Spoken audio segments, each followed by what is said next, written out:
அப்பொழுது நான் என்ன சொல்லியிருந்தேன், ரவி இல்லாம வேற யாருனா ஒரு ஆளுநர் இருந்தா, இவ்வளவு மோசமா இருக்காதுன்றதுமே நான் பதிவு பண்ணியிருப்பேன். அப்போ ரவி அவர்களை விட இந்த கவர்னர் அர்லேக்கர் வந்து கொஞ்சம் மாண்போட நடந்துக்கிறாருன்னு நான் புரிஞ்சுக்கிறேன்.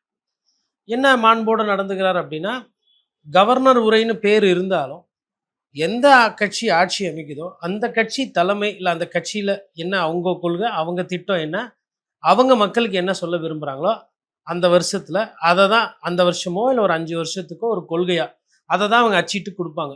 அத கவர்னர் வந்து சம்பிரதாயத்துக்கு அப்படியே படிச்சுட்டு போயிடுவார். ஸோ அப்படி ஒரு சம்பிரதாயத்த வந்து கவர்னர் அர்லேக்கர் வந்து கடைபிடித்திருக்கார். ஸோ அவரு வந்து கவர்னருக்கு ஓட்டு போடல. மக்கள் ஓட்டு போட்டது தாவேக்காக்கு தான். அப்போ கவர்னர் வந்து முதலமைச்சர் என்ன சொல்றாங்களோ, அத கேட்டுட்டு போறது தான் நம்ம மரபு. அதான் தமிழக சட்டமன்றத்துல நடந்திருக்கு. அந்த ஒரு மரப வந்து திருப்பி அர்லேக்கர் வந்து கொண்டு வந்திருக்கார். இது மாற்றம். 2வது மாற்றம். தாவேக்கா வந்து பிரச்சாரம் பண்ணும்போது, நாங்க வந்து பாசிசத்தை எதிர்ப்போம், பாயாசத்த எதிர்ப்போம், நாங்க மத்திய அரசோட வந்து அப்படியே நெஞ்ச காட்டி சண்டை போடுவோன்ற மாரிலாம் ஒரு பில்டப் குடுத்தாங்க. அப்படிலாம் எந்த பில்டப்பும் இருக்கிற மாரி தெர்ல. இல்ல மாநில உரிமைகள் தொடர்பா ஆளுநர் உரையில இருக்கு. சரி. இருமொழி கொள்கை தான் பின்பற்றுவோம். கல்விக்கான நிதிய நீங்க விடுவிக்கணும்.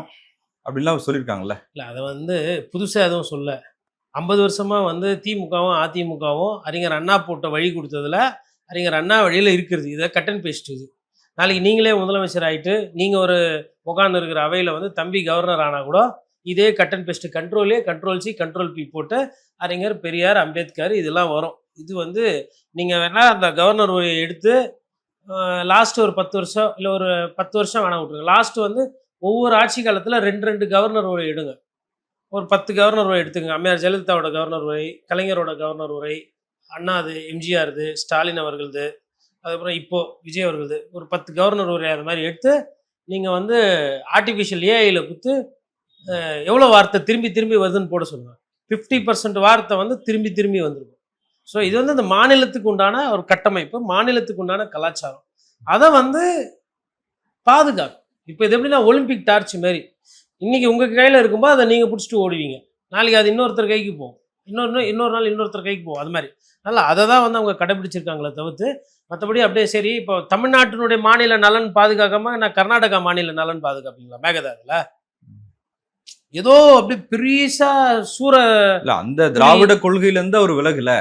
அப்படி பார்க்க முடியாது. திராவிட கொள்கை வந்து அவருக்கு ஒண்டி கிடையாது. எல்லாருக்கும் தான். தமிழ்நாட்டுல இருக்கிற எல்லாருக்கும் சேர்த்து தான் திராவிட கொள்கை.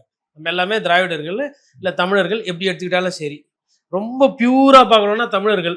இல்ல கொஞ்சம் பரவாயில்ல தங்கத்தோட கொஞ்சம் பித்தளை, கொஞ்சம் செம்பு செஞ்சாதான் மோதிரமோ, செயினோ மாட்டிக்க முடியும்னா அப்ப திராவிடம்.